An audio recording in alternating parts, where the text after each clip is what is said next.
Quando você vivenciou esses momentos de presença, provavelmente não percebeu que por breves instantes esteve em um estado de mente vazia. Isso aconteceu porque o espaço entre esse estado e o fluxo de pensamentos era muito estreito. O seu satori pode ter demorado só alguns segundos antes que a mente surgisse, mas ele esteve lá. Do contrário, você não teria vivido a beleza. A mente não pode reconhecer nem criar a beleza. Por alguns segundos, enquanto você esteve completamente presente, aquela beleza ou algo sagrado esteve lá. O pequeno espaço, sua falta de vigilância e a falha no estado de alerta impediram que você visse a diferença fundamental entre a percepção ou a consciência da beleza sem pensamento e a nomeação e interpretação disso como um pensamento. O espaço de tempo foi tão pequeno que pareceu ser um simples processo. No entanto, a verdade é que no momento em que o pensamento surgiu, tudo que lhe restou foi uma lembrança dele. Quanto maior for o espaço entre a percepção e o pensamento, mais profundos seremos como seres humanos, ou seja, mais conscientes estaremos. Muitas pessoas estão tão aprisionadas em suas mentes que a beleza da natureza não existe para elas. Podem dizer, que flor linda, mas é apenas um rótulo mental mecânico. Como elas não estão serenas, não estão presentes, não veem a flor de fato, não sentem a sua essência. Do mesmo modo que não conhecem a si mesmas, não sentem a sua própria essência interior sagrada. Como vivemos em uma cultura dominada pela mente, a maior parte da arte moderna, da arquitetura, da música e da literatura é desprovida de beleza, de essência interior, com raras exceções. A razão é que as pessoas que criam essas obras não conseguem livrar-se das suas mentes, nem mesmo por um momento. Portanto, nunca estão em contato com aquele lugar interior onde se originam a verdadeira criatividade e a beleza. A mente pode criar monstruosidades, e não só nas galerias de arte. Olhe para as nossas paisagens urbanas e terrenos baldios em zonas industriais. Nenhuma civilização jamais produziu tanta feiura. Presença é o mesmo que ser? Quando tomamos consciência do ser, o que de fato acontece é que o ser se torna consciente de si mesmo. Quando o ser toma consciência de si mesmo, isso é presença. Quando o ser, a consciência e a vida são sinônimos, podemos dizer que a presença significa a consciência se tornando consciente de si mesma, ou a vida tomando consciência de si mesma. Mas não se apegue às palavras e não se esforce para entendê-las. Não há nada que você precise entender antes de conseguir se tornar presente. Compreendo o que você acabou de dizer, mas isso parece implicar que o ser, a realidade transcendental definitiva, ainda não está completo e que está passando por um processo de desenvolvimento. Será que Deus precisa de tempo para um crescimento pessoal? Sim, mas somente se visto da perspectiva limitada do universo manifesto. Na Bíblia, Deus declara: Eu sou o Alfa e o Ômega. Eu sou aquele que está vivo.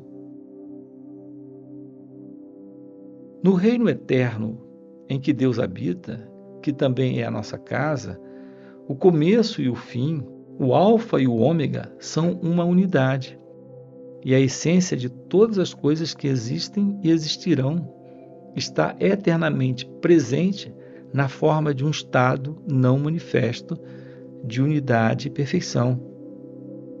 Totalmente além de qualquer coisa que a mente humana possa vir a imaginar ou compreender.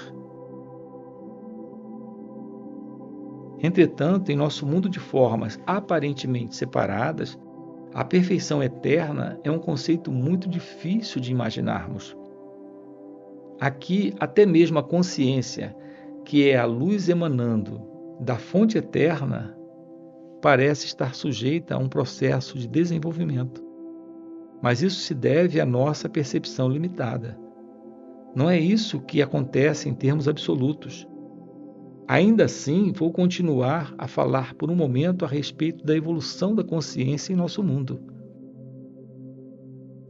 Todas as coisas que existem têm um ser, têm uma essência divina, têm algum grau de consciência. Até mesmo uma pedra tem uma consciência rudimentar. Do contrário, não existiria e seus átomos e moléculas se dispersariam. Tudo está vivo.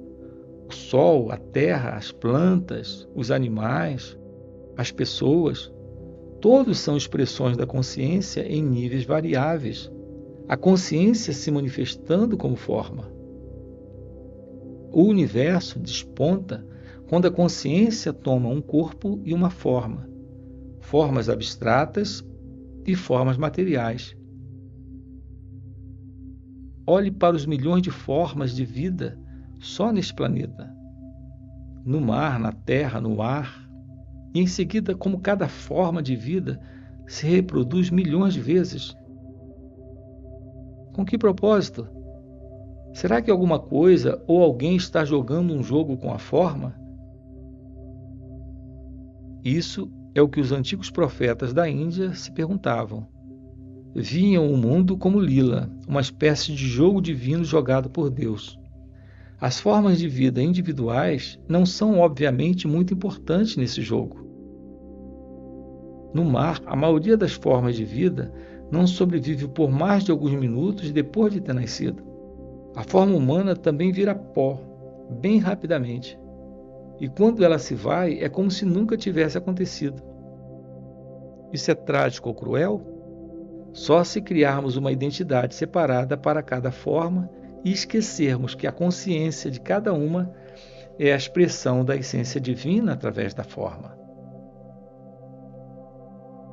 Mas você não sabe de verdade essas coisas até que vivencie a sua própria essência divina como pura consciência.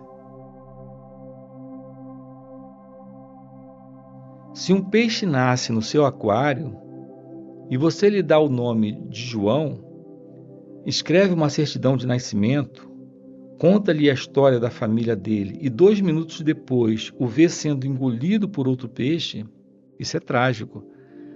Mas só é trágico porque você projetou um eu interior separado onde não havia nenhum. Você se apoderou de uma fração de um processo dinâmico, uma dança molecular, e fez dela uma entidade separada. A consciência assume formas tão complexas para se disfarçar que acaba se perdendo completamente nelas. Nos dias atuais, a consciência está totalmente identificada com seu disfarce. Só se conhece como forma e assim vive com medo da destruição da sua forma física ou psicológica. Essa é a mente egóica, e é aqui que surge uma grave disfunção. Agora parece que alguma coisa deu errado em algum ponto ao longo da linha da evolução. Mas mesmo isso é parte da lila, o jogo divino. Por fim, a pressão do sofrimento criado por essa aparente disfunção obriga a consciência a se desidentificar da forma e a faz despertar do sonho da forma. Ela recobra sua autopercepção, mas num nível muito mais profundo do que quando a perdeu. Este processo é explicado por Jesus na parábola do filho pródigo, que deixa a casa paterna, esbanja sua fortuna, vira um mendigo e então é forçado por suas provações a voltar para casa. Ao chegar, seu pai o ama mais do que antes. O estado do filho é o mesmo que anteriormente, ainda que não seja o mesmo. Tem agora uma dimensão adicional de profundidade. A parábola descreve uma trajetória a partir de uma perfeição inconsciente. Passa por uma aparente imperfeição e demonismo até chegar a uma perfeição consciente. Você consegue perceber agora a profundidade e a grandeza de se tornar presente como o observador da sua mente? Sempre que observamos a mente, livramos a consciência das formas da mente, criando aquilo que chamamos o observador ou a testemunha. Consequentemente, o observador, que é a pura consciência além da forma, se torna mais forte e as formações mentais se tornam mais fracas. Quando falamos sobre observar a mente, estamos personalizando um fato de verdadeiro significado cósmico, porque através de você, a consciência está despertando do seu sonho de identificação com a forma e se retirando da forma. Isso é o prenúncio e também parte de um acontecimento que provavelmente ainda está num futuro distante, no que diz respeito ao tempo cronológico. Esse acontecimento é conhecido como o fim do mundo. O passado toma uma grande parte da sua atenção? Você frequentemente fala e pensa sobre ele, tanto de forma positiva quanto negativa? As grandes coisas que você conquistou, suas experiências e aventuras, ou as coisas horrorosas que lhe aconteceram, ou talvez que você fez a alguém? Será que seus pensamentos estão gerando culpa, orgulho, ressentimento, raiva, arrependimento ou autopiedade? Então você está não só dando mais força ao falso eu, como também ajudando a acelerar o processo de envelhecimento do seu corpo através da criação de um acúmulo de passado na sua psique. Constate isso observando à sua volta aquelas pessoas que têm uma forte tendência para se apegar ao passado. Morra para o passado a cada instante. Você não precisa dele. Refira-se a ele apenas quando totalmente relevante para o presente. Sinta o poder do momento presente e a plenitude do ser. Sinta a sua presença.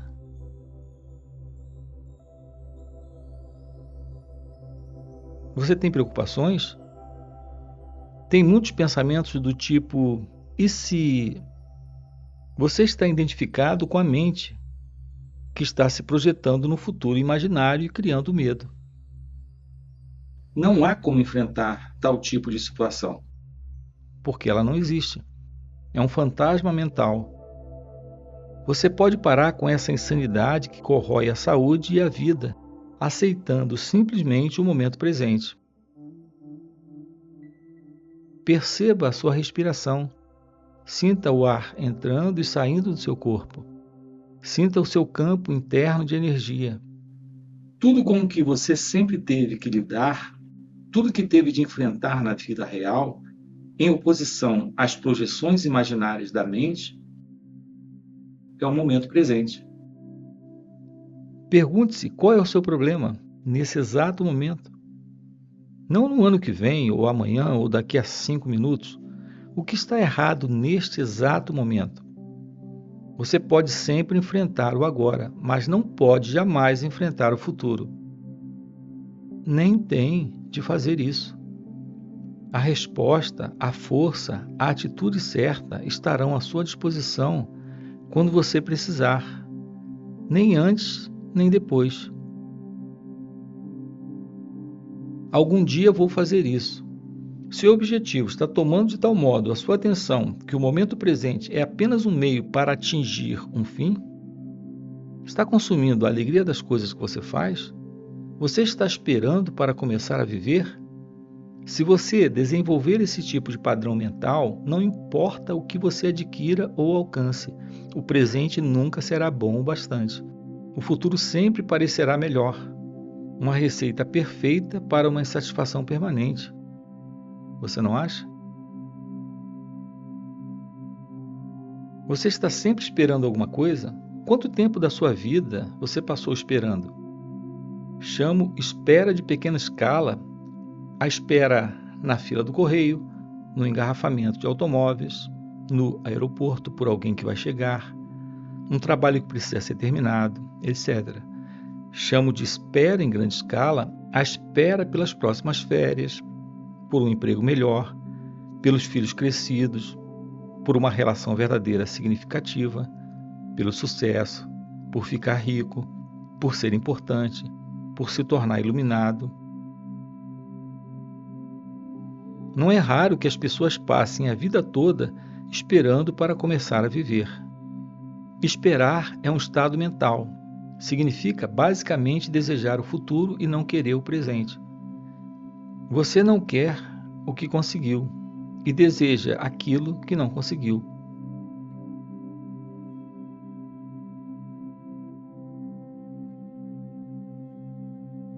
Em qualquer dos tipos de espera, você inconscientemente cria um conflito interior entre o seu aqui e agora, onde você não quer estar, e o futuro projetado, onde você quer estar.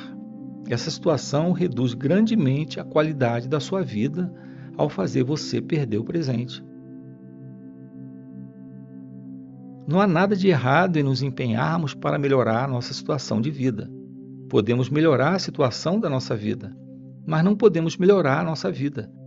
A vida é básica. A vida é o ser interior mais profundo. É um todo completo, perfeito.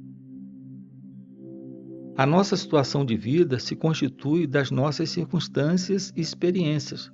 Não há nada de errado em estabelecermos metas e nos empenharmos para conseguir bens. O erro reside em usar isso como substituto para o sentimento da vida, para o ser. O único ponto de acesso a isso é o agora. Agimos assim como um arquiteto que não dá atenção às fundações de uma construção, mas que gasta um bom tempo projetando os acabamentos. Por exemplo, muitos de nós estamos à espera da prosperidade. Ela pode não acontecer no futuro. Quando respeitamos, admitimos e aceitamos completamente a realidade do presente, onde estamos, quem somos, o que estamos fazendo agora, quando aceitamos o que temos, isso significa que estamos agradecidos pelo que conseguimos, pelo que é, pelo ser. A gratidão pelo momento presente e pela plenitude da vida atual é a verdadeira prosperidade. Não está no futuro. Então, no tempo certo, essa prosperidade se manifesta para nós de várias maneiras. Se você não encontra satisfação nas coisas que possui, se tem um sentimento de frustração ou de aborrecimento por não ter tudo o que quer no presente, isso pode levá-lo a querer enriquecer. Mas mesmo que consiga milhões, continuará a ter a sensação de que falta alguma coisa. Talvez o dinheiro lhe compre muitas experiências excitantes, embora passageiras, deixando sempre uma sensação de vazio e estimulando uma necessidade de gratificação física ou psicológica ainda maior. Você não vai se conformar em simplesmente ser e assim sentir a plenitude da vida agora, a verdadeira prosperidade. Portanto, desista da espera como um estado da mente. Quando você se vir escorregando para a espera, pule fora. Venha para o momento presente. Apenas seja e aprecie ser. Quando estamos presentes, nunca precisamos esperar por nada. Portanto, da próxima vez que alguém lhe disser desculpe por ter feito você esperar, sua resposta pode ser: está tudo bem, não estava esperando. Estava aqui contente comigo, com meu eu interior. Essas são apenas algumas das estratégias comuns da mente para negar o momento presente já incorporados à inconsciência comum. São fáceis de passar despercebidas, porque já estão entranhadas em nosso modo de vida, como o ruído de fundo do nosso eterno descontentamento. Mas quanto mais você praticar o monitoramento do seu estado interior emocional e mental, mais fácil será perceber em que momento você foi capturado pelo passado e pelo futuro, bem como despertar da ilusão do tempo dentro do presente.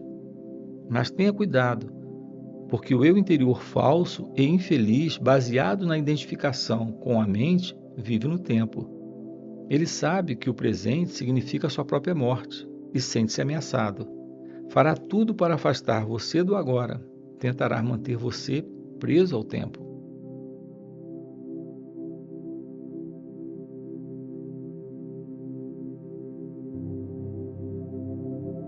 O ser não pode se tornar um objeto de conhecimento. No ser, o sujeito e o objeto formam uma coisa só.